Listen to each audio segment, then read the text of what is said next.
This week's conference, after all, is about bringing an end to sexual violence in conflict. I will take the liberty to say a few words before I read it. Last Friday, I met with two of the survivors, and what I'm going to read to you was similar to what the young woman told me. I have been campaigning for the last month, calling on the Foreign Secretary to include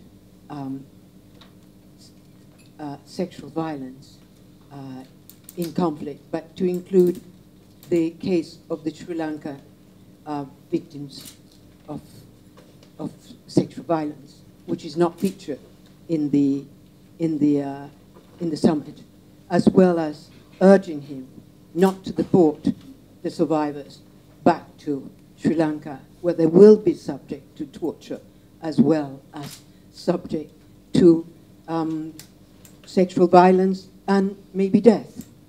And for that reason, I wrote an article that appeared yesterday in the Huffington Post that is called Time to Act in Sri Lanka, and urging the William Hague and Angelina Jolie to meet with the survivors, to stop the deportation, and to feature the Sri Lanka case in the summit.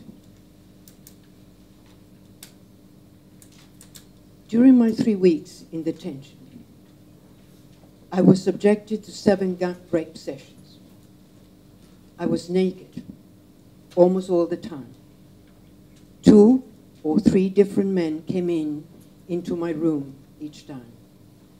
They would rotate. They didn't wear uniforms. Sometimes during the interrogation, they would wear military uniforms, but not during the rapes. After a couple of days, they moved me to an even smaller room where I would sleep. They raped me in that room. It was a very small, so only one man could fit in at a time. They used to take turns to rape me, one after the other. Usually, each man will rape me at least once. One will have forced me to have oral sex, while the other will rape me below. One day, while interrogating me, they also put a baton into my vagina. I kept thinking, I have to escape. I didn't want to leave. I wanted to kill myself. But when I thought of my kids, what could I do? One woman guard there will say, go and tell your people how you have been tortured so that they will never be an LTTTE. It should not even be in anyone's dream to form an LTTE. We will torture you again.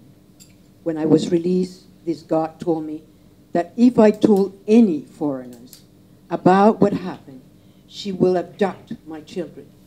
She said the only ones I should tell were the other Tamil women, so that they will never rise up again. These days, I'm having trouble sleeping, and I feel very, very lonely. I'm always worried, and I feel that I want to kill myself. But I have kids, and I don't know what to do.